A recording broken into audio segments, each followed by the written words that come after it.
53 में। उसकी कार्यकारी शक्तियां सारी की सारी किसमें निहित होती हैं? राष्ट्रपति में। अब देखो मैं साथ में सिमिलर चलता बोलता रहता हूँ, जो मैं आपको बात यहाँ राष्ट्रपति के लिए बोलता हूँ उसको आप राष्ट्रपति हटा दिया करो और वहां राज्यपाल जोड़ दिया करो। वहां क्या जोड़ दिया करो? राज्यपाल। 90% वो बात सही होगी, 10% वो बात गलत हो सकती है। कैसे हो सकती है? 52 में क्या बोला गया है? देश का एक राष्ट्रपति होगा, अपन ये बोलते हैं ना। अब जैसे इस लाइन में चेंज करेंगे तो देश की जगह क्या आ जाएगा? राज्य। ठीक है, और राष्ट्रपति जगह कौन आ जाएगा? राज्यपाल। कि राज्य का एक राज्यपाल होगा, ये लाइन गलत है। राज्य का एक राज्यपाल हो ये जरूरी नहीं, 2 राज्यों के एक राज्यपाल हो सकते हैं। ये संविधान संशोधन कर दिया गया था, तो ये बात गलत होता है। लेकिन ये बात देखो अब यहाँ सही है कि कार्यकारी शक्तियां यहाँ किसके पास है? सारी की सारी राष्ट्रपति के पास है। राज्य में होती है राज्यपाल के पास। किसके पास होती है? राज्यपाल के पास। 54 में कौन है? निर्वाचन मंडल। कि भाई उसमें कौन कौन भाग लेगा। ठीक है, तो जितने भी इलेक्ट मेंबर हैं, जितने भी निर्वाचित मेंबर हैं, चाहे लोकसभा का, चाहे राज्यसभा का, चाहे विधानसभा का, विधानसभा चाहे यूटी की और चाहे राज्य की हो, किसी की भी हो, निर्वाचन मंडल में वो शामिल होगा। मनोनीत सदस्य यहाँ एक भी शामिल नहीं होगा। ठीक। 55 क्या बोलता है? उसकी पद्धति, कि भाई निर्वाचन होगा कैसे। ठीक है, तो पद्धति का नाम क्या था? आनुपातिक प्रतिनिधित्व है। ठीक है, और एकल संक्रमणीय मत। ये मैंने आपको बताया था कि किस तरीके से ट्रांसफर होते हैं एक दूसरे को। ठीक है, तो फॉर्मूले आपको मैंने बता ही दिए थे, जिसमें आपको मेनली याद क्या रखना है कि एक मत मूल्य कितना होता है एमपी का? 708। वर्तमान का नहीं है, वर्तमान में कितना है? 700, क्योंकि जेएंडके की विधानसभा कार्य नहीं कर रही है, इसकी वजह से कितना आ गया है? 700 आ गया है। वैसे नॉर्मली कितना बनना रहता है? 708 बनता है। ठीक है, देखो इसके अलावा राजस्थान में कितना है? एक एमएलए का मूल्य 129। ठीक है, इसके अलावा आपका यूपी का 208 और सबसे कम किसका है? सिक्किम का 7। ठीक है, ये आपको 4 डेटा हैं जो आपको याद रखने हैं। ठीक है, फॉर्मूले आपको याद रहे तो ठीक है, ना रहे तो एक फॉर्मूला आपको याद रखना है, n/n+1+1। ये आपको एक फॉर्मूला याद रखना है। इसके अलावा आपको कोई फॉर्मूला याद रहे ना रहे कोई बात नहीं है। ये n यहाँ क्या है रे? कुल वोट, कुल वोट। और ये n यहाँ स्मॉल वन क्या है? कुल पदों की संख्या। ठीक है, इसके बाद में 56 आता है कार्यकाल। 56 में क्या है इसका? कार्यकाल। कि हाँ, 56 में क्या है? कार्यकाल। जिस दिन से ओथ लेगा, शपथ लेगा, उस दिन से कार्यकाल शुरू होता है। ध्यान रखना, जिस दिन रिजल्ट आते हैं उस दिन से कार्यकाल शुरू नहीं होते। आपको कार्यकाल याद करने के तरीके बता दूं। जैसे लोकसभा, राज्यसभा, राज्यसभा कोई कार्यकाल नहीं होता, निश्चित चलती रहती है। हर 2 साल बाद में कुछ सदस्य क्या हो जाते हैं? रिटायरमेंट ले लेते हैं। ठीक है, लोकसभा कार्यकाल आपको पूछे तो पहला सत्र जिस दिन बैठता है ना, जिस दिन पहली बैठक होती है उस दिन से कार्यकाल माना जाता है। ठीक है, और जितने भी राष्ट्रपति, उपराष्ट्रपति, राज्यपाल, ये जितने भी हैं, ठीक है, इनके कार्यकाल माने जाते हैं जिस दिन से शपथ लेते हैं। प्रधानमंत्री यहां नहीं आएगा, प्रधानमंत्री लोकसभा का हिस्सा है। प्रधानमंत्री लोकसभा या राज्यसभा का हिस्सा है। ठीक है, तो जिस दिन लोकसभा और राज्यसभा की संयुक्त बैठक होती है ना, उस दिन से कार्यकाल शुरू होता है, उससे पहले कार्यकाल शुरू माना नहीं जाता है। ठीक है, तो वो इसके हिस्से में नहीं आएंगे। मैं जो संवैधानिक पद है, जैसे राष्ट्रपति है, उपराष्ट्रपति है, मुख्य न्यायाधीश हैं, आपके हाईकोर्ट के मुख्य न्यायाधीश हैं, या न्यायाधीश हैं, या सीएजी है। ठीक है, तो सीएजी वाले में क्या होता है? देखो वहां शपथ नहीं होती। वहां क्या होता है? कुछ पद ऐसे जहां शपथ नहीं होती, तो वहां ये बोल देते हैं कि जिस दिन वो बंदा पहले दिन ऑफिस आता है उस दिन से माना जाएगा। शपथ लेगा तो शपथ वाले दिन से माना जाएगा। यदि शपथ है नहीं अगले की, तो जिस दिन वो ऑफिस में अपना साइन करता आके उस दिन से मानते हैं। और लोकसभा और विधानसभा, इन दोनों का एक ही बात है कि जिस दिन इनकी पहली बैठक होती है उस दिन से इनका कार्यकाल शुरू होता है। इससे पहले इनको देखो कोई कंट्रोवर्सी नहीं रखनी है कि बार बार सर हम किस किस का कार्यकाल याद रखें। ये कई बार क्वेश्चन आते हैं, जैसे ये क्वेश्चन है ना, ये क्वेश्चन चाहे तो अगला आपसे गलत करवा दे। कैसे? जैसे अभी ये बता रही थी कि सर उसमें 10 ऑप्शन में नहीं था। ठीक है, जबकि आप किसी भी टीचर से पढ़ लेना, वो 10 ही लिखाता आपको। वो कभी ये बताता नहीं कि श्रवण सिंह समिति ने 8 ही सिफारिश की थी। ठीक है, अभी 8 वाला ऑप्शन में था, ये सही हो गया। अब जिसका पढ़ा हुआ है वो तो कर देगा, नहीं ये सोचेगा क्वेश्चन गलत है। और गलत एसएससी में कुछ होता नहीं है। एसएससी में एक चीज ध्यान रखना रे, एसएससी के स्टेटमेंट में एक लाइन लिखी हुई है कि हमारा कोई क्वेश्चन गलत नहीं होता। जैसे और एग्जाम में क्वेश्चन डिलीट हो जाते हैं ना, बोनस दिए जाते हैं, एसएससी का कोई पैटर्न ऐसा नहीं है। एसएससी कोई क्वेश्चन डिलीट नहीं करती है, कोई बोनस नहीं देती है, उनका फिक्स फंडा है ये। अब देखो ये गलत कैसे होगा आपसे। जैसे आपको बोल दे राष्ट्रपति का कार्यकाल बताओ, पहला ऑप्शन है 5 वर्ष और दूसरा ऑप्शन है शपथ से 5 वर्ष। ठीक है, अब मैं बताऊं, जिसने थोड़ा बहुत डेप्थ में पढ़ा है वो तो ये कर देगा, अन्यथा दिमाग में एक बात बैठी हुई है 5 वर्ष, और वे 5 वर्ष ही करके आएगा। 90% 5 वर्ष करके आएंगे, मैं लिख के दे सकता हूं। तब कहते हैं बोले जीके जीएस याद ही नहीं होता। ठीक है, तो जितने भी संवैधानिक पद हैं, राष्ट्रपति, उपराष्ट्रपति, राज्यपाल, सीएजी, मुख्य न्यायाधीश चाहे सुप्रीम कोर्ट का हो चाहे हाई कोर्ट के हो, इनके सबके कार्यकाल उसी दिन से शुरू होते हैं जिस दिन से ये ओथ लेना शुरू करते हैं। इससे पहले इनके कार्यकाल शुरू नहीं होते हैं। ठीक है, अब देखो आर्टिकल नंबर 57 क्या बोलता है? पुनः निर्वाचन। ठीक है, कि राष्ट्रपति अपने भारत में एक राष्ट्रपति कितनी बार भी निर्वाचित हो सकता है। ठीक है, उसके लिए कोई बाउंडेशन यहाँ नहीं है। लेकिन अमेरिका में कितनी बार होता है? 2 बार। 59, 58 का योग्यताएं। ठीक है, योग्यताएं आपको याद नहीं रखनी, कभी नहीं रखनी है, बस ये याद रखना है कि योग्यताएं आर्टिकल में कौन से में। तो कौन से आर्टिकल में आपकी एक क्वेश्चन यहां से बनता है। देखो आजकल एक क्वेश्चन जरूर आ रहा है बार बार कि आपको उम्र पूछ लेते हैं कि इस पद के लिए कितनी उम्र चाहिए। ठीक है, तो देखो राज्यपाल ये जितने भी है ना, इनके लिए सबके लिए 35 चाहिए। ठीक है, लोकसभा वाले है ना, इनमें लिए सबके लिए 25 चाहिए। ठीक है, लोकसभा का कोई भी कार्य होगा 25 चाहिए, विधानसभा का कोई भी कार्य होगा कितनी चाहिए? 25 चाहिए। ठीक है, राष्ट्रपति, उपराष्ट्रपति, राज्यपाल के सब में कितनी चाहिए? 35 चाहिए। आपको कोई कंट्रोवर्सी नहीं है, बार बार कोई चीज याद रखने की जरूरत नहीं है। 59 में पद की शर्तें। ठीक है, पद का वेतन याद रखना 5.8 लाख है। नया वेतन लागू हुआ था 2018 से। कब से लागू हुआ था? 2018 से। और 60 में क्या है इसकी ओथ? 60 में क्या है इसकी ओथ? 61 महाभियोग और 62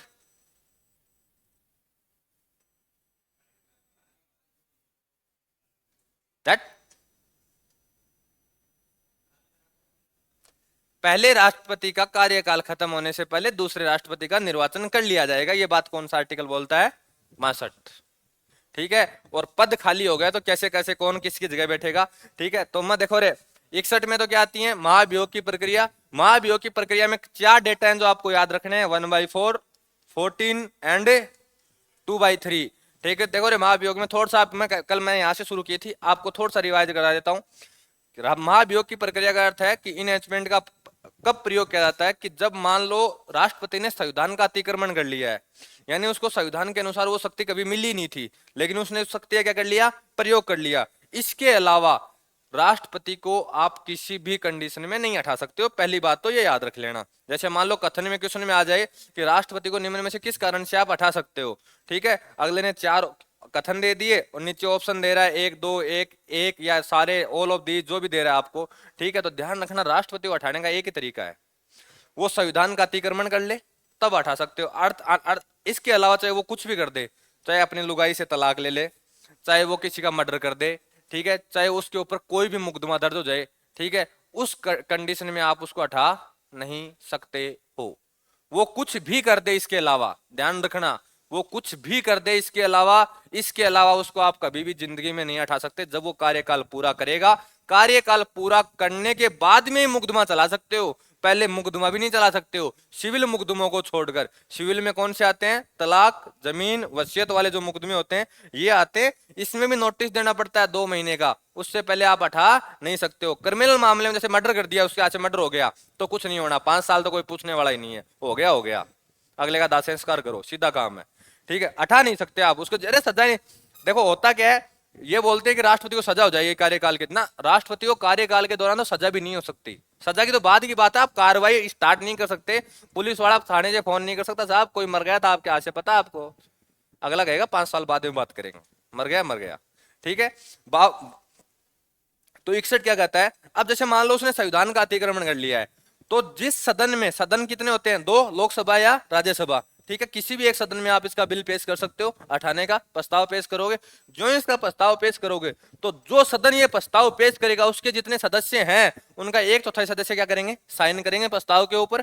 साइन जो ही हो जाएगा तो नोटिस जाएगा राष्ट्रपति को, कितने दिन का? 14 दिन का। ठीक है, कि आपके ऊपर महाभियोग की प्रक्रिया क्या की जा रही है? शुरू की जा रही है। ठीक है, अब देखो होगा क्या, महाभियोग की प्रक्रिया जो ही शुरू होगी 14 दिन बाद में चर्चा शुरू होगी, तो जिस सदन ने, मान लो राज्यसभा ने क्या किया था, आरोप लगा, राज्यसभा ने ये प्रस्ताव पेश किया है, तो जो सदन प्रस्ताव पेश करता है सबसे पहले चर्चा उसी में शुरू होगी। इसमें चर्चा शुरू हुई, ये आरोप लगाएगा, ये एलिगेशन लगाएगा कि आपने ये कार्य कर दिए हैं। ठीक है, यहाँ राष्ट्रपति उपस्थित नहीं होता है। ठीक है, आरोप लगाए, जो ही वो आरोप लगाए उन्हें 2/3 कुल सदस्यों के बहुमत से क्या करना पड़ेगा? पारित करना पड़ेगा। अब जैसे राज्यसभा से पारित हुआ, आगे कहां जाएगा? लोकसभा में।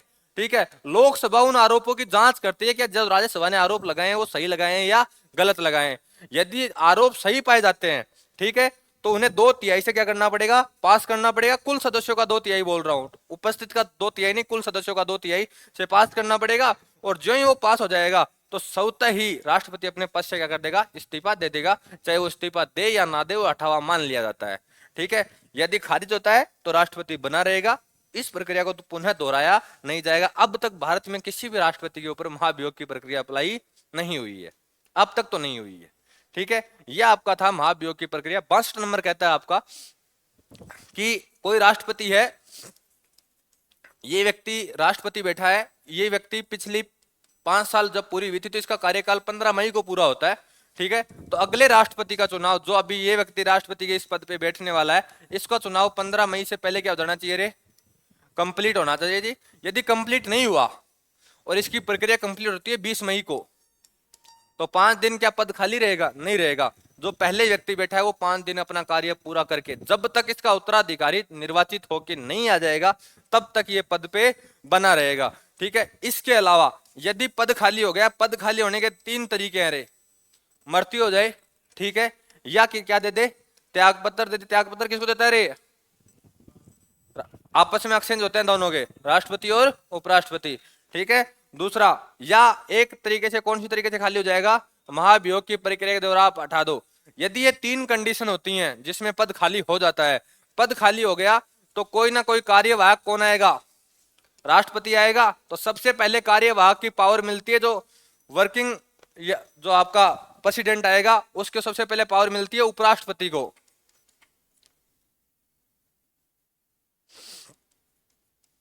सबसे पहले पावर किसको मिलेगी, उपराष्ट्रपति को। ये एब्सेंट है, एब्सेंट नहीं, पद रिक्त है, एब्सेंट नहीं, पद रिक्त है, खाली है पद।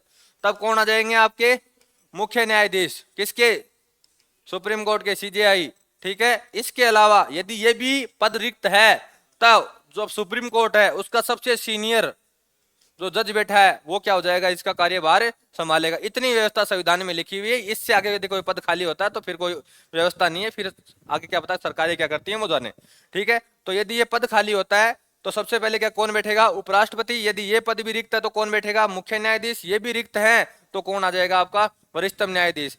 ये बात ऐसे याद रखना रे, ये आपको बहुत बार बार परेशान करेगी कि मुख्य न्यायाधीश नहीं है तो कौन कार्य करेगा। जहां आपको अगला ये बोल देना कि मुख्य न्यायाधीश नहीं है तो कार्य कौन करेगा, इसको उठा लाना, सीनियर जज। जो सब इसके बाद में सबसे सीनियर जो जज है ना, वही सारे के सारे कौन करेगा, ये कार्य करेगा। ठीक है, ये हमेशा रहेगा, आपको बार बार आएगा कि ये शपथ कौन दिलाएगा, मुख्य न्यायाधीश नहीं है तो राष्ट्रपति को शपथ कौन दिलाएगा, तो ये दिलाएगा। ठीक है, तो बार बार आपको ये चीज ध्यान रखनी है कि यदि सीजेआई एब्सेंट है, एब्सेंट नहीं, पद रिक्त है, तो कौन आएगा, आपके सीनियर जज आएंगे। और सीनियर जज किसके, सुप्रीम कोर्ट के, ना कि हाई कोर्ट के। ठीक है, यह आर्टिकल नंबर 62 है।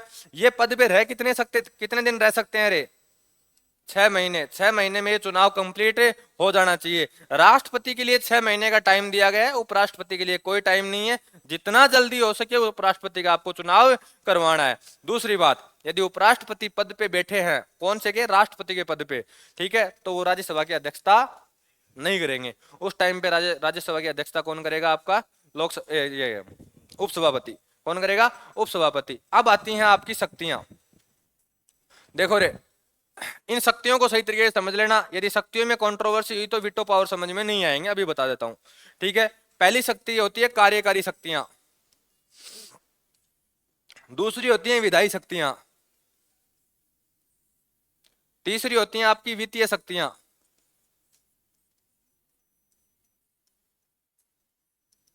न्यायिक, कूटनीतिज्ञ, इसके अलावा सैन्य। ये आपकी हैं, ये आपके सिलेबस में नहीं है लेकिन मैं फिर भी एक बार बता दूंगा, 2 लाइन याद रखनी है, कोई बड़ा खेल नहीं है। हाँ रे, कार्यकारी शक्तियां, कार्यकारी शक्तियों में समझो। अब पहले तो याद करने के, देखो ये 2 बहुत कंट्रोवर्सी पैदा करती हैं क्योंकि आपको सिमिलर लाइनें बोलेंगे लगभग। कार्यकारी में एक बात बता दूं, जितनी भी नियुक्तियां होती हैं, जितनी भी, चाहे वो नियुक्ति किसी की भी हो रहे, वो सारी की सारी किस में आ जाएंगी, कार्यकारी शक्तियों में। अब नियुक्तियां कैसे, कौन किस किस की होती हैं, सुनते जाओ। प्रधानमंत्री की नियुक्ति राष्ट्रपति करता है, प्रधानमंत्री के सलाह पे मंत्रियों की नियुक्ति राष्ट्रपति करता है, दो नियुक्तियां तो सबसे पहले यही हो गई जो आपको याद रखनी है। इसके अलावा संवैधानिक आयोग, वैधानिक आयोग और कार्यकारी आयोग, ठीक है, ये तीनों आयोग के अध्यक्ष सदस्य की नियुक्ति कौन करता है?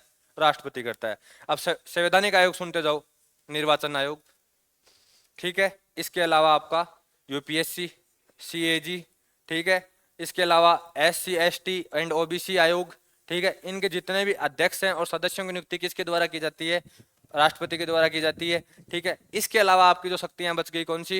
ये वैधानिक आयोग, कौन से? महिला आयोग, सूचना आयोग, सतर्कता आयोग, ये जितने भी हैं ये कौन से आते हैं? आपके वैधानिक आयोग होते हैं। देखो, जिनका आर्टिकलों में उल्लेख है डायरेक्ट, यानी संविधान में लिखे हुए हैं, वो सारे के सारे संवैधानिक आयोग हैं, और जिनको किसी कानून के तहत बनाया गया है वो सारे के सारे वैधानिक आयोग है। आपको याद करने का एक ही तरीका है, जिनके मैं आपको आर्टिकल लिखाऊं आगे, ठीक है, तो वो आर्टिकल वाले हैं तो वो सारे के सारे संवैधानिक हैं, और जिनके आर्टिकल संविधान में उल्लेखित नहीं है वो सारे के सारे कहां तक आपके? वैधानिक आयोग है। और एक कार्यकारी आयोग एक ही है आपका, वो नीति आयोग है। कौन सा आपका? नीति आयोग है, ठीक है। नीति आयोग के अध्यक्ष तो कौन होते हैं? प्रधानमंत्री होते हैं। उनके अध्यक्ष की नियुक्ति नहीं की जाती है, उनकी नियुक्ति की जाती है उपाध्यक्ष की एंड सीईओ की। किसी की जाती है? अरे, उपाध्यक्ष एंड सीईओ की नियुक्ति की जाती है, इसके अलावा किसी की नियुक्ति नहीं की जाती। अब देखो, इसके अलावा राज्यपाल की नियुक्ति भी आपकी कहाँ जाएगी? कार्यकारी नियुक्तियां सारी की सारी किस में आएंगी? आपकी कार्यकारी शक्तियों में आएंगी। इसके अलावा कार्यकारी का प्रमुख होता है, ये आपको पहले बात बोल दी है मैंने, ये बार बार मेरे को बताने की जरूरत नहीं है। ये देखो रे, विधायी शक्तियां। अब देखो, मैं यहां सारी की सारी नियुक्तियां बोल रहा था ना ऊपर वाले में, कार्यकारी में। विधायी में होंगे लोकसभा और राज्यसभा के कार्य, लोकसभा और राज्यसभा के कार्य। अब जैसे कार्य बताओ लोकसभा और राज्यसभा कौन कौन से करता है राष्ट्रपति? पहली बात तो ये संसद का हिस्सा है, संसद इसके बिना क्या है रे? अनकंप्लीट है। राष्ट्रपति को यदि संसद में आप नहीं जोड़ोगे तो लोकसभा और राज्यसभा के लिए संसद नहीं बनाती, साथ में कौन बनाता है? राष्ट्रपति आता है, तब संसद कंप्लीट होती है। इसके अलावा देखो, कार्य करने शुरू आप राज्यसभा के 12 सदस्य मनोनीत करता है,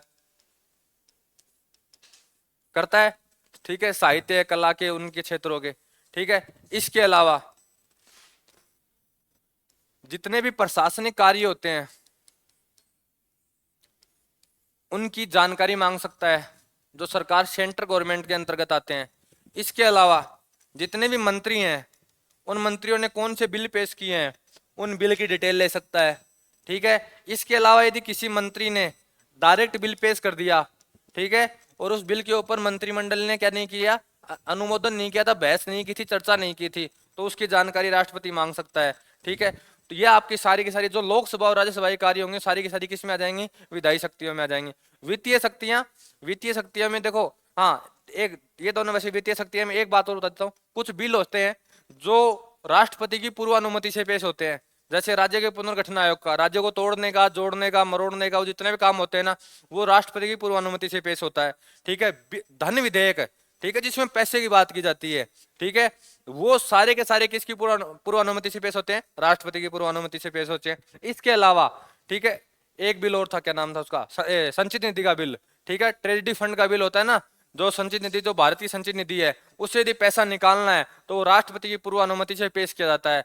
दूसरा, यदि जो राष्ट्रपति की पूर्व अनुमति से बिल पेश हुए हैं उनके लिए राष्ट्रपति मना नहीं कर सकता। ध्यान रखना, ये बात खास तौर से ध्यान रख लेना कि जो बिल राष्ट्रपति की पूर्व अनुमति से राष्ट्रपति के पास आया है तो उनको साइन करने ही पड़ेंगे, उनको मना करने की अथॉरिटी नहीं है। अब देखना, जब बजट पेश होगा ना 10 तारीख के बाद, 10 जुलाई के बाद बजट होगा राजस्थान सेंट्रल गवर्नमेंट का, तो वहां एक लाइन सुनना, जब निर्मला सीतारमण बजट पेश करेगी तो वो बोलेगी मैं राष्ट्रपति की पूर्व अनुमति से क्या पेश कर रही हूँ रे? बजट पेश कर रही हूँ।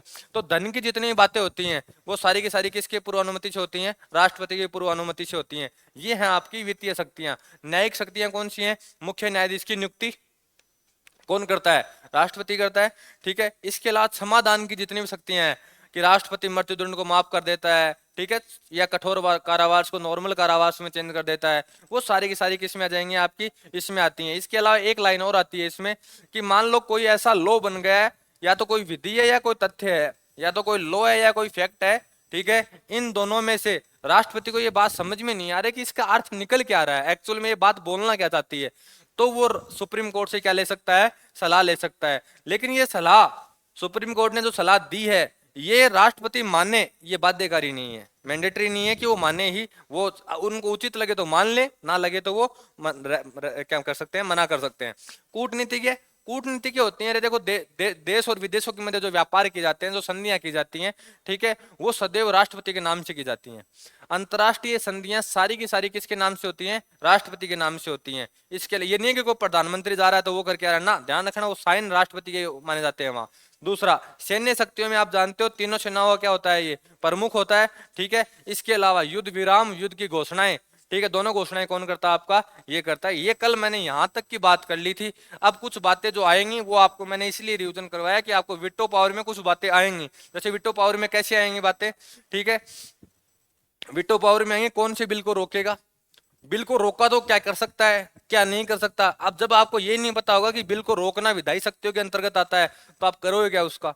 तो पहली बात तो जिसको यदि ये क्लास आज थोड़ी कम समझ में आए तो सबसे पहले तो कल वाली क्लास लेगा, ठीक है, जो यूट्यूब पे अपलोड हुई है, और इसके बाद में ये शाम को जब यूट्यूब पे शाम को दोबारा अपलोड हो जाएगी ये वाली, तब ले लेगा इसको, यदि कोई भी कंट्रोवर्सी होती है, ठीक है।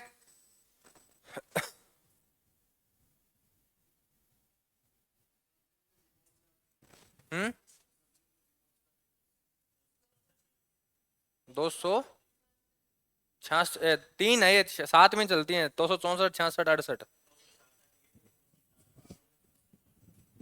भाग देखना पड़ेगा।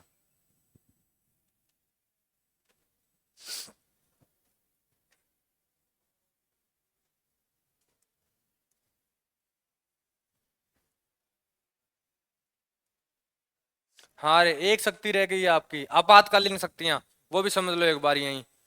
352, 356, 56 के साथ 365 और 360। देखो 352 के तहत यदि देश में युद्ध चल जाए, कोई बाह्य आक्रमण हो जाए, या देश में सैन्य विद्रोह हो जाए रे, या सशस्त्र विद्रोह बोल दो, सैन्य नहीं, सशस्त्र विद्रोह हो जाए, अर्थात हथियारों के साथ क्या हो जाए रे, विद्रोह हो जाए, तब देश में क्या लगाया जाता है, इमरजेंसी आपातकाल लगाया जाता है। इसे राष्ट्रीय आपातकाल भी कहते हैं, क्योंकि ये पूरे देश में भी लग सकता है या देश के किसी हिस्से में लग सकता है।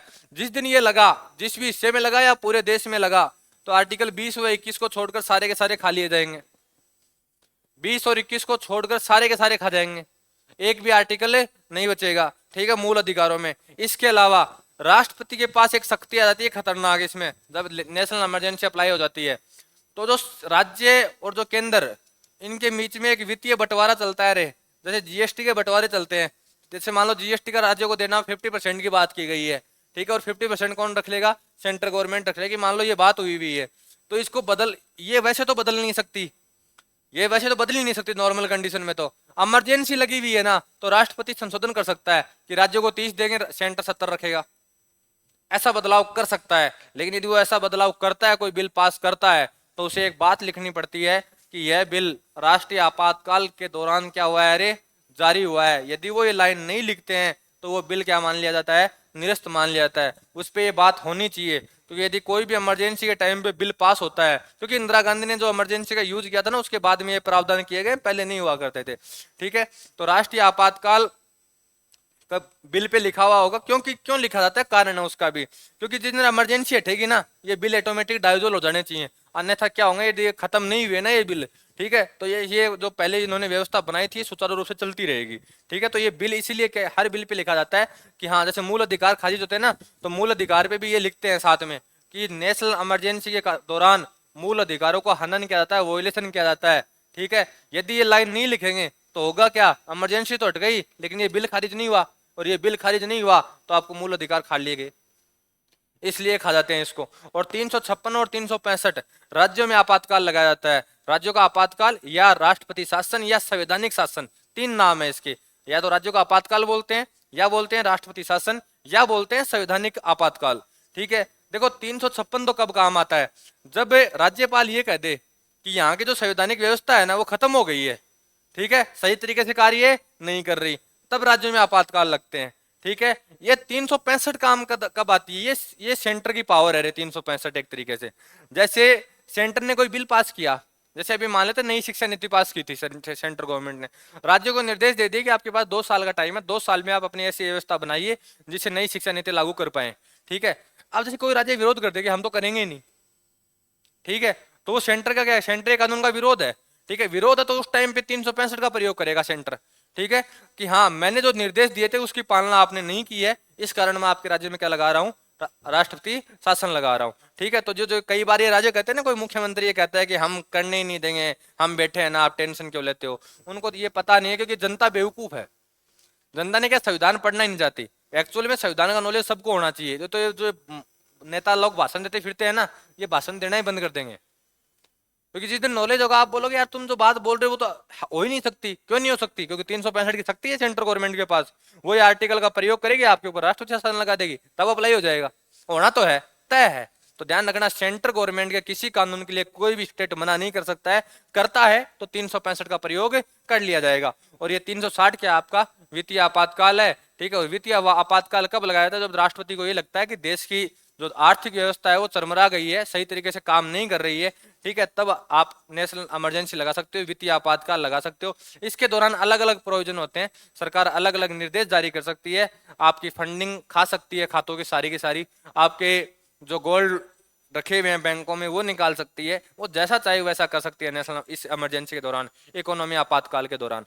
ठीक है, तो ये आपका आपातकाल है। एक काम करो रे, जो कल नहीं आए थे वो यहाँ से लिखना चालू करो एक बार। हाँ, ना इसका पहले नाम था आंतरिक अशांति, 44वें संविधान संशोधन के तहत 1978। होता है क्या, देखो मैं बताऊं, उस टाइम पे इस नाम की इसलिए जरूरत पड़ी थी, इसी का तो उपयोग किया था इंदिरा गांधी ने, आंतरिक अशांति। भाई देश में इमरजेंसी के उस टाइम पे कोई युद्ध थोड़ी हुआ था, उस टाइम पे कोई युद्ध नहीं हुआ था रे, उस टाइम पे इसी का प्रयोग किया गया था। उसमें दो कारण हुए थे, देखो मेनली जो कारण हुआ था, मेनली जो कारण था कि इंदिरा गांधी की जो सदस्यता था वो समाप्त हो गई थी। ठीक है, हाईकोर्ट ने, इलाहाबाद हाईकोर्ट ने समाप्त कर दी थी, लेकिन इलाहाबाद हाईकोर्ट के फैसले को सुप्रीम कोर्ट में चुनौती दी गई। तो सुप्रीम कोर्ट में जब चुनौती दी गई ना, तो सुप्रीम कोर्ट ने एक बात को तो खारिज कर दिया, दूसरी को जोड़ दिया। सुप्रीम कोर्ट ने यह कहा कि आप सदस्य रह सकते हो लेकिन आप प्रधानमंत्री नहीं रह सकते, आपको प्रधानमंत्री के पद से क्या करना पड़ेगा, हटना पड़ेगा। तो इस बात का प्रयोग जब उसको ये लगा कि ये फैसला आने वाला है और तेरे को आपको प्रधानमंत्री नहीं रहने दिया जाएगा, ठीक है, तो उससे पहले इंदिरा गांधी ने क्या कर दिया, आंतरिक अशांति का प्रयोग करते राष्ट्रपति के द्वारा क्या लगवा दी, इमरजेंसी लगा दी। और इमरजेंसी के दौरान पूरी शक्तियां दो व्यक्तियों के पास चली जाती हैं, एक तो राष्ट्रपति, एक प्रधानमंत्री। कैबिनेट का भी इतना कोई रोल नहीं रहता है, क्योंकि ये कैबिनेट के द्वारा लिया गया फैसला नहीं था, ये पर्सनल फैसला था प्रधानमंत्री इंदिरा गांधी का। इसी कारण अब एक प्रोविजन जोड़ा गया है इसमें 44 के द्वारा कि यदि आप नेशनल इमरजेंसी लगाते हो तो आपको कैबिनेट का अनुमोदन अनिवार्य है। आज के दिन कैबिनेट का अनुमोदन अनिवार्य है, यदि कैबिनेट ने मना कर दिया तो आप नेशनल इमरजेंसी नहीं लगा सकते। क्योंकि होता क्या है, इस तरीके से एक व्यक्ति तानाशाह बन सकता है यदि ये प्रोविजन नहीं होंगे ना। देखो होता क्या है, अब तक 300 गुने और छिहत्तर में अपनी इमरजेंसी लगती है, छिहत्तर में लगी थी, 75 में लगी थी, हाँ 75 में लगी थी। ठीक है, 25 जून को, तो 25 जून को जब लगती है ना, तो एक्चुअल में 25 जून 1975 तक प्रधानमंत्रियों को ये नहीं पता था कि 352 में इतनी शक्ति है। असली शक्ति 352 की इंदिरा गांधी ने दिखाई थी, बोले अच्छा देश में ये भी हो सकता है।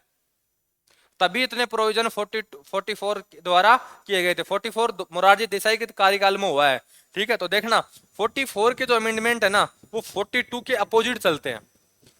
ऐसे 42 के बहुत से फैसले हैं जिनको ओवरलैप किसने किया है, 44 ने किया है। जैसे 42 में क्या कर दिया गया था कि यदि कोई बिल आया राष्ट्रपति के पास तो वो लौटा नहीं सकते, उन्हें मान्य करना ही पड़ेगा।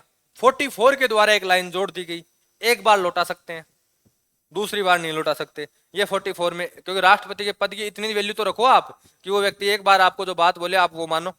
ठीक है, फिर बिठाई क्यों रखा है उसको, तो ये मोरारजी देसाई ने किया था। लेकिन यहाँ एक एक बाल जो जोड़ी गई थी वो नहीं हटाई गई थी। ध्यान रखना, सामान्य बिल ही लौटा सकता है। सामान्य बिल का अर्थ हो गया जो लोकसभा की कार्रवाई के दौरान होते हैं वो बिल। यदि कोई संशोधन बिल है, संविधान में संशोधन किया जा रहा है, वो बिल उसको लौटाने की अनुमति नहीं है। संशोधन बिल उसको पास करना ही पड़ेगा, उसके पास कोई अथॉरिटी नहीं है। इसके अलावा एक बिल और है जो उसको पास ही करना पड़ेगा, पूर्वानुमति से किए गए पेश बिल।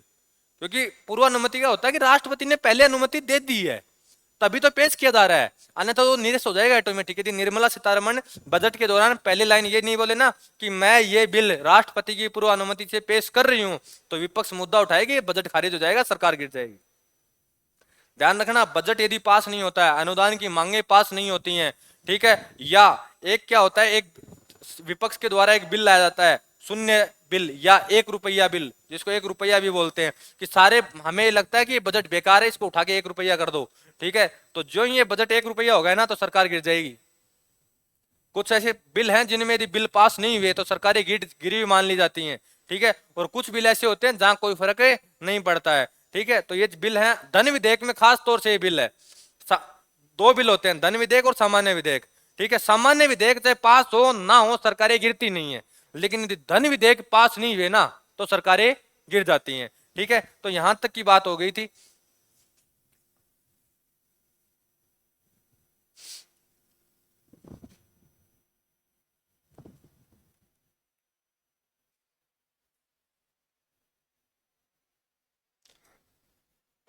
ये लिख दो यहां तक, राष्ट्रपति की वीटो शक्ति, हेडिंग लगाओ रे, veto power of the president.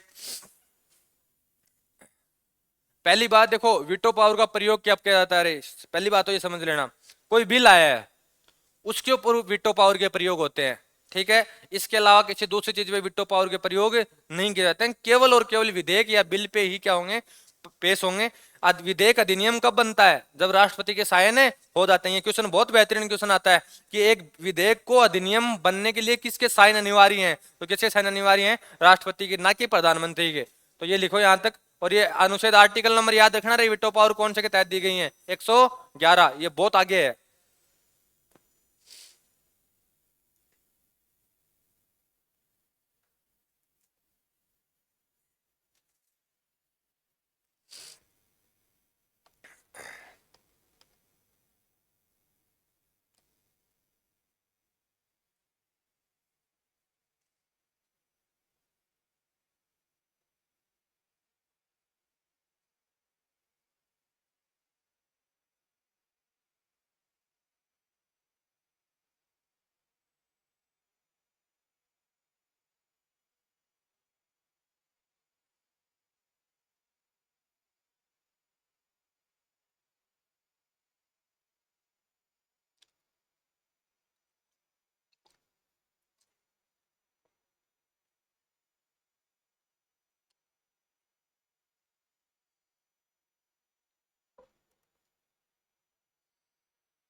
Atul क्यों नहीं है याद, अतुल कौन सी,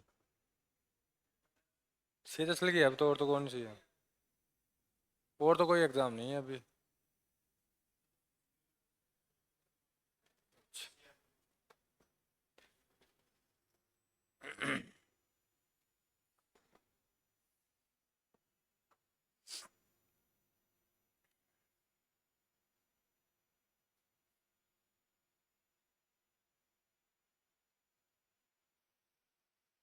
लिखा रे।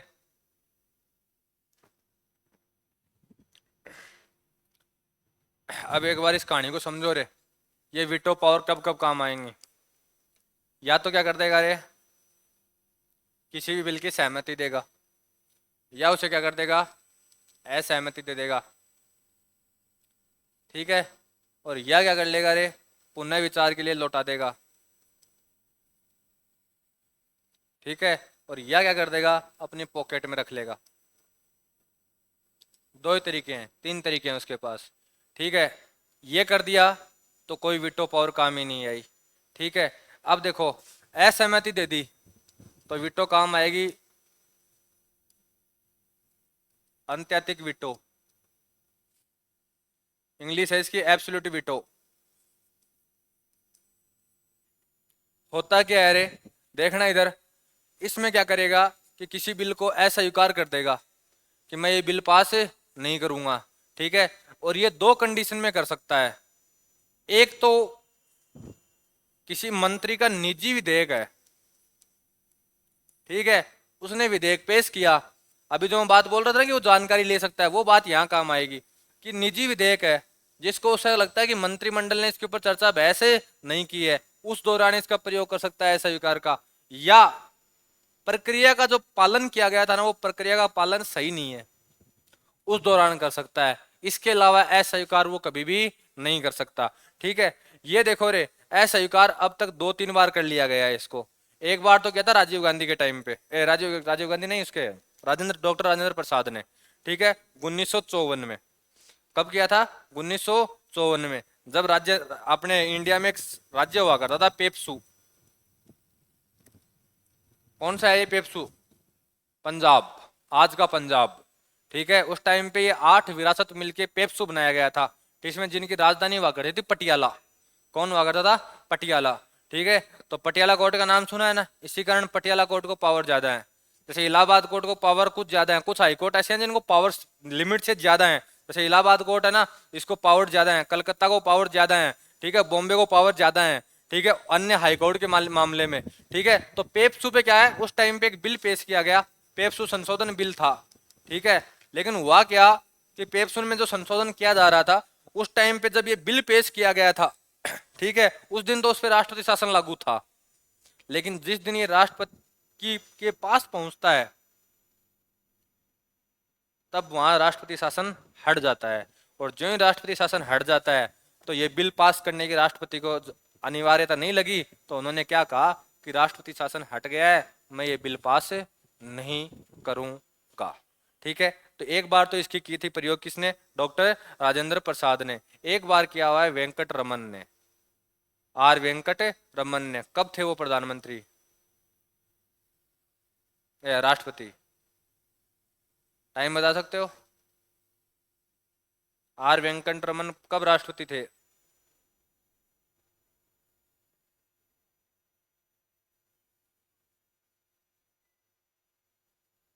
1976, 78, 91।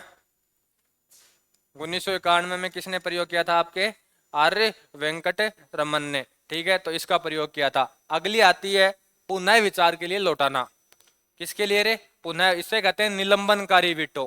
क्या कहते हैं, निलंबनकारी वीटो, ठीक है। उसमें होता क्या है, देखो, उसको लगता है कि इसमें जो बदलाव हैं, कुछ ऐसे संशोधन कर दिए गए हैं जो उनको उचित नहीं लगते हैं, ठीक है। तो वो क्या करते हैं, लोकसभा या राज्यसभा को भेजते हैं, संसद को बोलते हैं कि एक बार इस पर आप पुनः विचार कर लीजिए कि जो आप बिल पास कर रहे हैं कि एक्चुअल में क्या सही है, मेरे को ये क्लोज सही नहीं लगता, क्या आप इसमें बदलाव कर सकते हैं। अब देखो होता क्या है, वो सजेशन दे सकता है। जैसे को अभी मैंने एक बात बोली थी कि सुप्रीम कोर्ट राष्ट्रपति को सजेशन तो दे देगा, ठीक है, एडवाइस तो दे दी, लेकिन मानने ना मानने वो उनकी मर्जी है, ठीक है। सेम बात यहाँ बात अप्लाई होती है कि राष्ट्रपति ने एडवाइस सजेशन तो दे दिया संसद को, लोकसभा या राज्यसभा को, अब वो मानते हैं या नहीं मानते हैं, वो उनके लिए बाध्यकारी नहीं है। देखना, कोई बिल यदि पुनः विचार के लिए आता है तो ऐसा नहीं है कि उसे लोकसभा पारित कर देगी तो वो पारित मान लिया जाएगा ना, सेम प्रक्रिया से उसे वापस गुजरना पड़ेगा। लोकसभा पारित करे, राज्यसभा पारित करे, उसके बाद में कहां जाए, वो राष्ट्रपति के पास जाए। या उल्टा चल के आता है कि राज्यसभा पहले पारित कर रही है, उसके बाद में कौन कर रहा है, लोकसभा कर रहा है। देखो होता क्या है, जिन सरकारों के पास बहुमत नहीं होता, ये प्रक्रिया कब दोहराई जाती है, राज्यसभा वाली उल्टी वाली। वैसे मेनली प्रक्रिया ऐसी सीधी चलती है, ठीक है, कि जिसमें लोकसभा में बहुमत है तो लोकसभा में पास कराएंगे, राज्यसभा में उनको लगता है हमारे पास मेजोरिटी है, हम पास करा लेंगे, ठीक है, निकल जाएगा। नॉर्मल बिल होगा तो विपक्ष नहीं रोकता है। लेकिन कई बार क्या होता है, जैसे 370 हटाई जा रही थी, अब 370 का बिल पास करवाना है, तो उस टाइम पे राज्यसभा में मेजोरिटी नहीं थी बीजेपी के पास, कुछ सांसद क्या थे, कम थे, तो उस टाइम पे फिर न्यूज का सहारा लिया जाता है। ध्यान रखना, फिर न्यूज काम आती है मार्केट की। कैसे, अमित शाह ने पहले बिल पेश किया था राज्यसभा में, जो इन 370 बिल हटाया गया, ये प्रस्ताव पेश हुआ, तुरंत की तुरंत न्यूज चलती है, न्यूज आती है ना। उस टाइम पे जो ही वो न्यूज आई थी ना, तो देश में हर साउल का माहौल हो गया था, सब लोग क्या हो गए थे, खुश हो गए थे। अब उस टाइम पे विपक्ष ये सोचता है, अब यदि मैंने इनको साथ नहीं दिया तो मेरी वोट परसेंट क्या हो जाएगा, कम हो जाएगा। इसलिए कुछ बिल उल्टे चलाए जाते हैं। जब वो सरकार चलती है तो पूरा माइंड गेम का खेल है। तो ध्यान रखना, राज्यसभा में यदि कोई बिल पेश हो रहा है ना, तो वो बहुत सोच समझ के पेश किया जाता है। सिर्फ एक बिल ऐसा है जो राज्यसभा में ही पेश होगा सबसे पहले, वो है उपराष्ट्रपति को हटाने का। इसके अलावा कोई बिल नहीं है जिसके ऊपर मैंडेटरी हो कि वो राज्यसभा में भी पेश हो। लेकिन राष्ट्रपति उपराष्ट्रपति को हटाने का बिल कहां पेश होगा, केवल और केवल राज्यसभा में पहले पेश होगा, उसके बाद में कहां आएगा, वो लोकसभा में आएगा, ठीक है। एक है आपकी पॉकेट विटो। पॉकेट देखो, धन विधेयक, इसमें ध्यान रखना, पुनः इस निलंबनकारी विटो में धन विधेयक नहीं आता है, क्योंकि धन विधेयक सारे के सारे किससे पेश होते हैं, पूर्वानुमति से पेश होते हैं, वो यहाँ नहीं आएंगे। पॉकेट विटो, लोग उसको ये लग रहा है कि जो ये काम इन्होंने बिल पास कर दिया ना, मैं इनको वापस भेजूंगा, ये वापस इसको पास करके मेरे पास भेज देंगे, ठीक है। और जो ही उसको वापस मेरे पास पास करके भेजेंगे, तो मेरे को पास करना क्या, साइन करना क्या पड़ेंगे, मान्य हो जाएंगे। मैं क्या करता हूं, इसको मेरी जेब में डाल लेता हूं। पॉकेट विटो में क्या है, भारत में एक बात है, दो पॉकेट, देखो पॉकेट विटो की दो पावर होती हैं। अमेरिका में थोड़ी सी कहानी इसकी अलग है, इंडिया में थोड़ी सी कहानी इसकी अलग है। अमेरिका में टाइम फिक्स है, 14 दिन में पॉकेट में रखिए आप, 15 दिन तो ऑटोमेटिक वो पॉकेट से बाहर खुद ही आ जाएगा, ठीक है। अब वहां क्या है, पॉकेट के लिए एक रूल है, वहां आपको बहुत खतरनाक विशेष बहुमत से पास कराना पड़ेगा उसको। एक उनका जो रेशियो फिक्स किया हुआ है उससे पास करवाना पड़ेगा उसको, उस पॉकेट विटो को हटाने के लिए। भारत में प्रोविजन क्या है, पॉकेट विटो में रख लिया तो रख ही दिया, राष्ट्रपति को कोई आदेश जारी नहीं कर सकता इसे निकालिए, पेश करना है ना, नहीं निकालेगा। हाँ, अगला राष्ट्रपति आके निकाल दे तब पता नहीं, अगला निकाल सकता है, ये तो निकाले ना निकाले इसकी मर्जी है, ठीक है। इसका प्रयोग अब तक 2 बार हो चुका है। एक तो किया था ज्ञानी जैल सिंह ने, उन्होंने किया था, जो भारतीय डाक सेवा का संशोधन किया जा रहा था, उनको उचित नहीं लगा, उन्होंने पॉकेट में डाल दिया, वो 15 साल पॉकेट में रहा था। एक बार क्या था, आर वेंकट रमन ने, हुआ क्या था, आर वेंकट रमन ने क्या किया कि एक राजीव गांधी ने एक बिल पेश किया था, रे प्रेस स्वतंत्रता का बिल, ठीक है। उसके ऊपर उन्होंने आपातकाल प्रोविजन जोड़ दिए थे कि प्रेस की स्वतंत्रता खा ली गई थी, ठीक है। तो उसमें क्या किया, उसको पॉकेट में डाल दिया गया। आर वेंकट रमन ने 3 साल बाद में वो बिल वापस पेश किया, छोड़ दिया बाहर।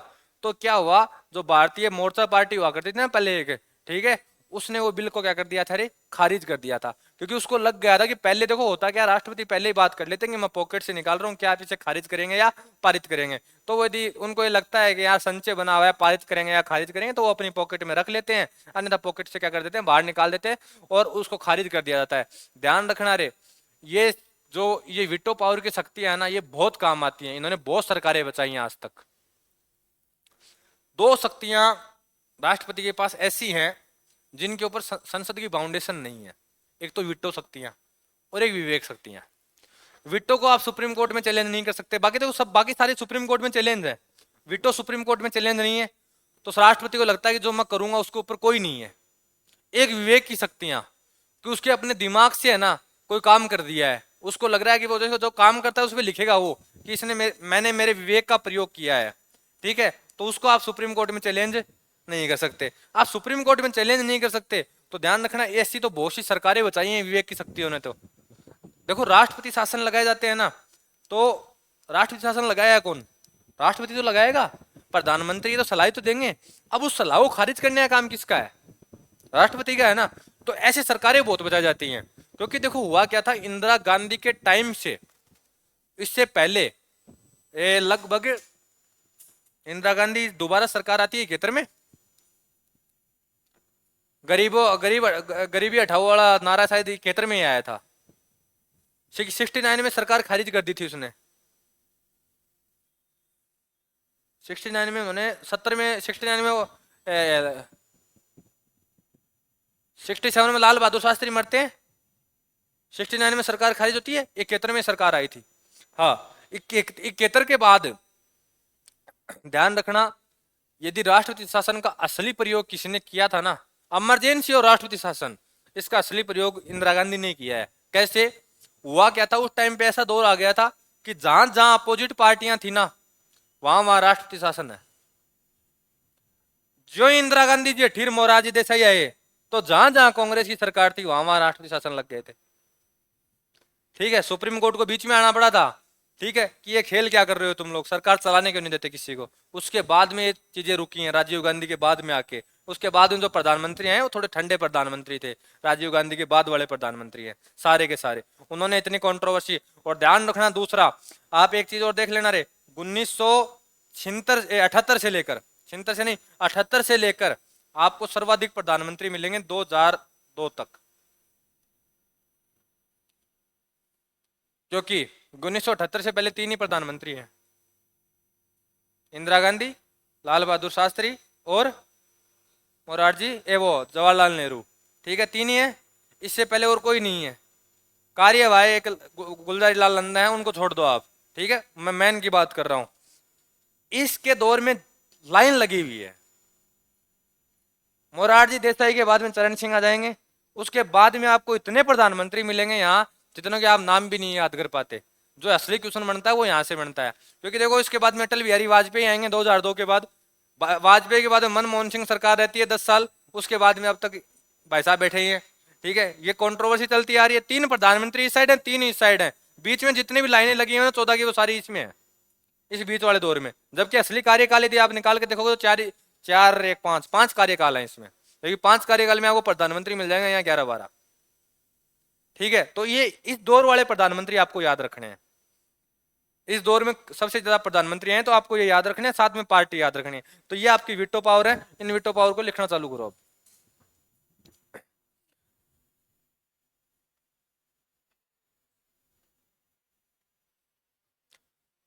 वीटो पावर का उपयोग कब करता है, उसके दो कारण है।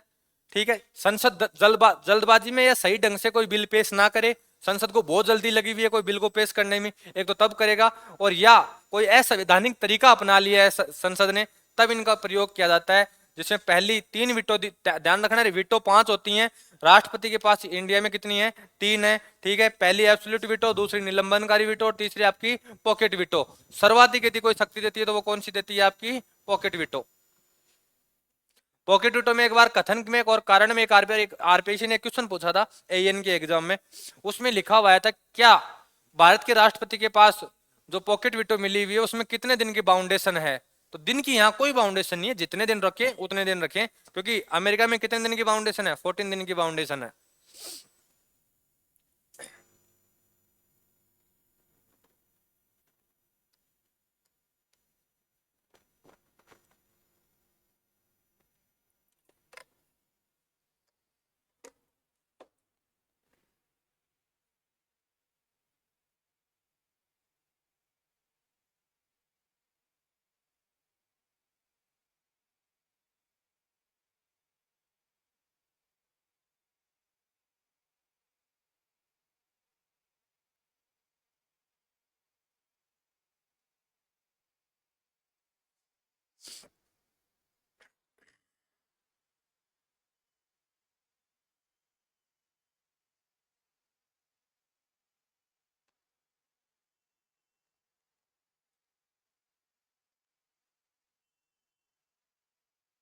हाँ, तो टाइम का पता ही नहीं चला, टाइम हो ही गया,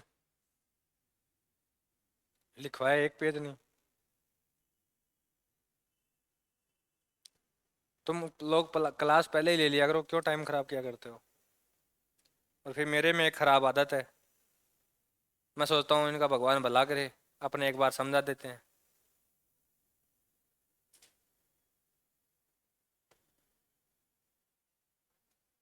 तुम लोग ये नहीं सोचते कि मास्टर का भगवान भला करे? मेरे को ही सोचना पड़ता है।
हाँ रे, लिखा, लिख दिया।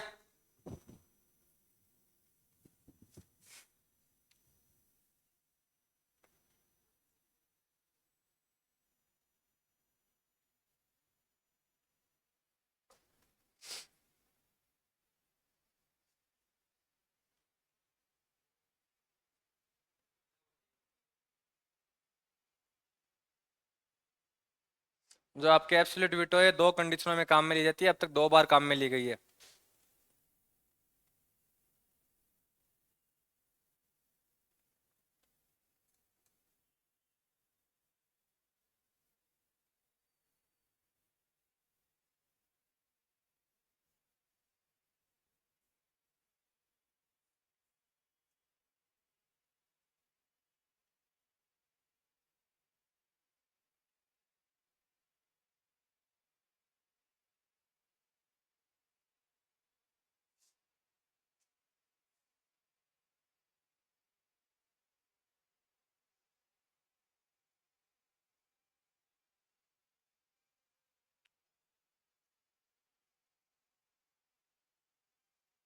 पेप्सू को याद रखना रे, पेप्सू क्या चीज है।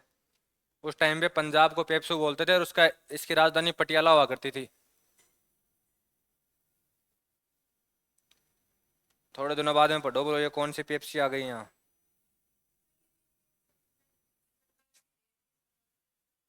सरकारी विधेयक के संबंध में यदि मंत्रिमंडल बदल गए हो, पारित विधेयक के में राष्ट्रपति की अनुमति शेष हो और नया मंत्रिमंडल राष्ट्रपति की अनुमति न देने पर सिफारिश करे, तब हो सकता है।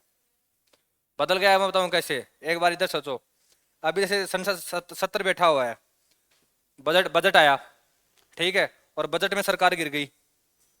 ठीक है, बजट में सरकार गिर गई, और अभी सरकार ने एक दो बिल पास करवाए थे लोकसभा और राज्यसभा से। लेकिन राष्ट्रपति के पास ऐसा नहीं है कि यार राज्यसभा से पास हो गया तो तुरंत ही तुरंत राष्ट्रपति, बीच में 10-15 दिन का टाइम लग जाता है। उसमें कोई कार्यावधि होती है, लिखना होता है, सारे काम होते हैं। अब जब पहुंचा ना, पहले तो यहाँ मोदी सरकार थी, अब यहाँ राहुल जी की सरकार आ गई है। राहुल जी की सरकार कह रही है, बोले ना, साइन नहीं करने, तब काम आता है।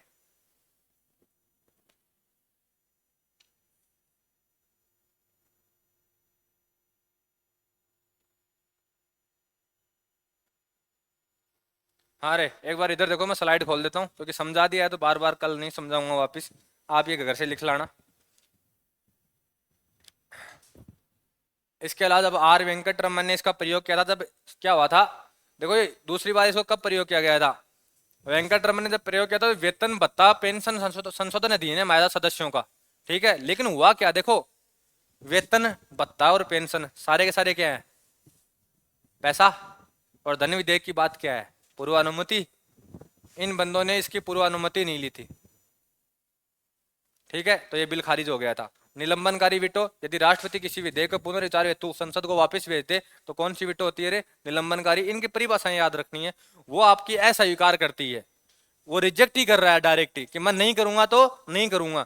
यहाँ क्या है? वापिस एक बार सुझाव दे रहा है। ठीक है, ये निलंबनकारी विटो है।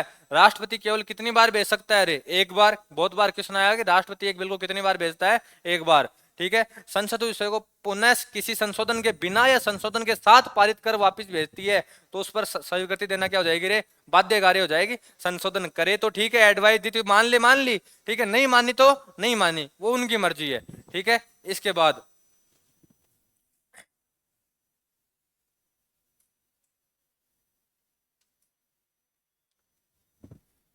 इसका अर्थ यह है कि इस विटो को, उस विधेयक को साधारण बहुमत से पुनः पारित कराकर निरस्त किया जा सकता है। साधारण बहुमत समझते हो रे? जितने प्रेजेंट है उनका आधा।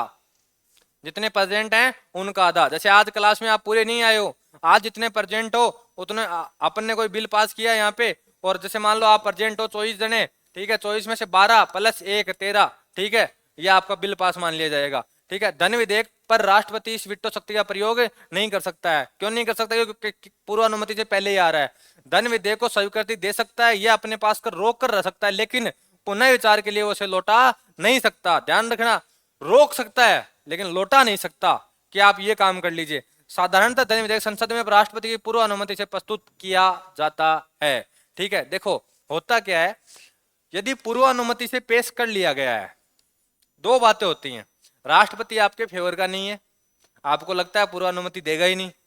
ठीक है, तो होता क्या है, अब माइंड गेम चलते हैं बिल पास करवाने में।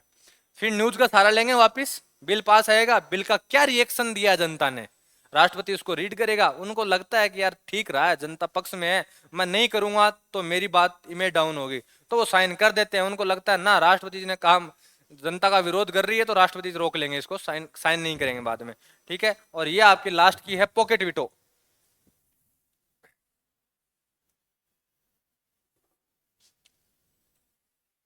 राष्ट्रपति के द्वारा किसी विधेयक पर हस्ताक्षर करने की समय सीमा का उल्लेख नहीं है।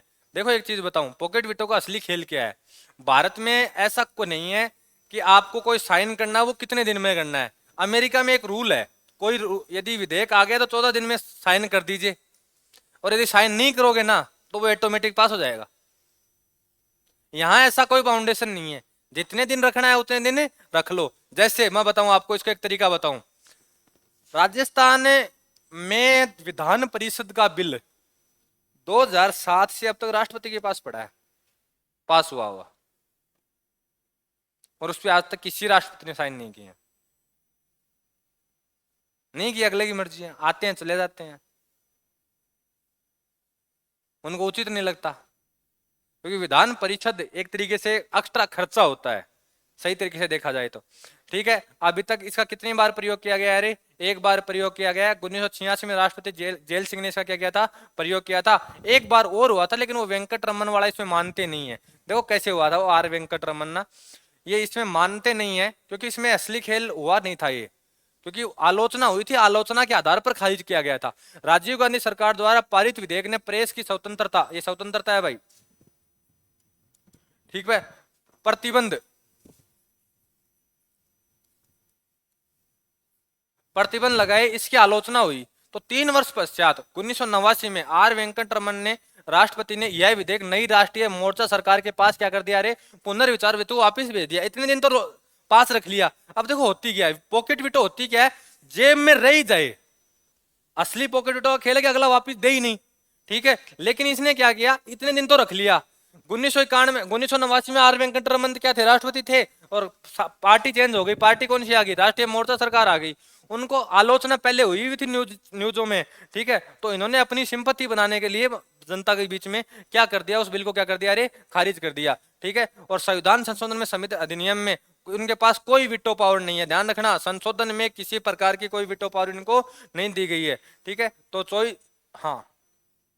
24वें संविधान संशोधन के तहत इंदिरा गांधी ने एक काम कर दिया था कि जो संशोधन होते हैं उनको स्वीकृति देना क्या कर दिया गया था, अनिवार्य कर दिया गया था। 71 से पहले ये अनिवार्य नहीं थे। ठीक है, यहां तक आपकी विटो पावर हो गई है। अब आपकी शक्तियां बची हैं समाधान की शक्तियां, कि मृत्युदंड को नॉर्मल सजा में, कठोर कारावास को नॉर्मल सजा में, या पूर्ण माफी। ठीक है, वो सारी की सारी आप कल करेंगे। ठीक है, फिर राष्ट्रपति आपका कंप्लीट है।